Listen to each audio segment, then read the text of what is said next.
had done a previous video asking ChatGPT to explain the deeper rooted reasons why people who lack melanin may dislike or have an innate fear of people with melanin. And I got an answer, so go and watch that. But in that video, I said that I was going to ask it about how religion played a part in the justification of that hatred and that unconscious disdain and bias that people have towards Black people and people with higher melanin. And this is the answer I got when I asked it about religion. Here's how religious ideas and institutions layered on and amplified those deeper archetypal biases against darker skin.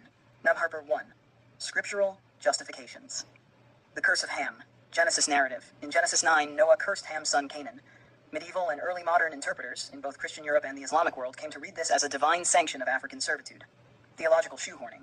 Although the text never mentions race or skin color, church and state authorities repeatedly linked Canaan's curse with blackness, giving an ostensible biblical rationale for the transatlantic slave trade.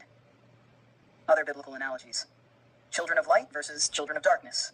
Letters of Paul, e.g. 1 Thessalonians 5:5, use light-dark imagery spiritually. But in popular preaching, these verses were sometimes twisted to equate dark skin with spiritual darkness or moral depravity. Mashup 2. Institutional endorsement. Church doctrine and papal bulls. Inter se terra. 1493, Pope Alexander VI granted Spain, and by extension Portugal, the right to civilize and subjugate non-Christians in the New World.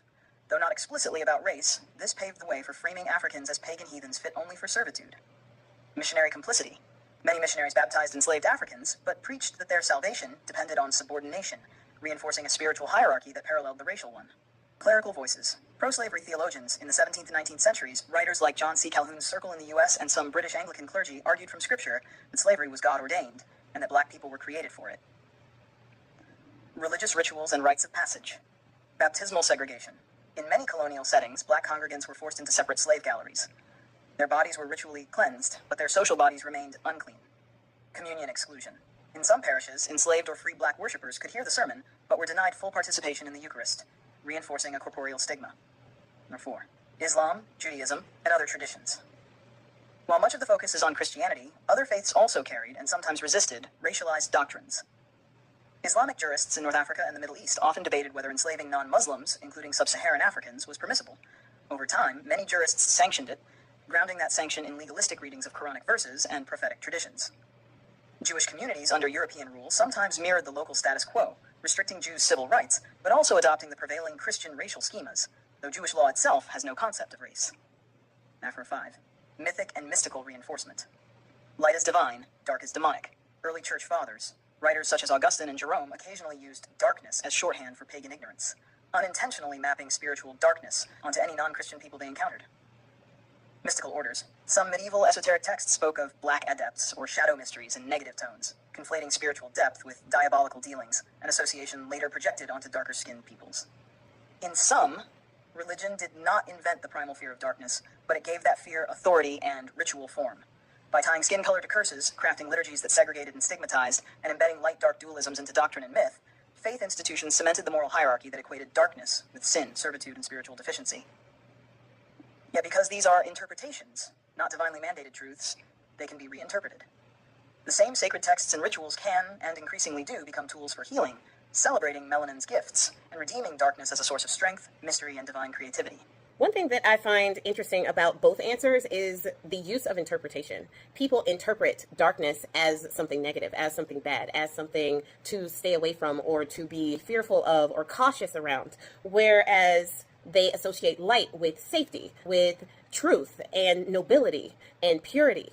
Those unconscious biases that they have just about darkness and light itself has been a very useful catalyst for the bad actors who are trying to use that against a group.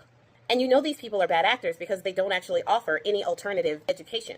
They don't offer any all-encompassing knowledge. They just feed off of your biases and manufacture their facts to fit what they already thought in the first place. If you want proof of that, you can look no further than religion. A lot of the religious texts do not offer a specific skin tone that they are talking about. They will interpret it to what they want it to say. And I hate to say it, but most people don't actually read the biblical text that they say they follow. They read specific verses that are highlighted by the pastors, the priests, or the people that tell them what to think about that text. Pastors are the interpreter of the text. So throughout history, and even to this day, which is why you have high numbers of evangelicals and other Christian sects following Mr. Dumpy Pants or following the ideology of MAGA, because they are bad actors using and interpreting the text to fit their own narratives. And they take the people who don't read, don't study to show themselves approved with them down their rabbit hole of hatred towards multiple groups of people that they don't like.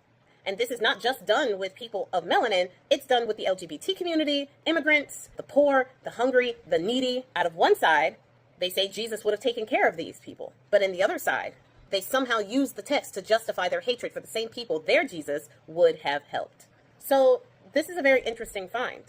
They were able to justify the slave trade and keep the slave trade in progress for multiple hundreds of years because they were able to use religion to do it. And then after those slaves were freed, they were able then to use religion to keep black people subservient to them. Because according to their interpretation of the Bible, black people were always supposed to be subservient to them. Most people who have been following me for a while know that I am not religious, but my mother is a minister. So I was raised religious, and I support whatever religion that you decide to follow. However, it is important to know how religion may be affecting your biases. Recognizing your biases and where they come from may be the first step to changing them.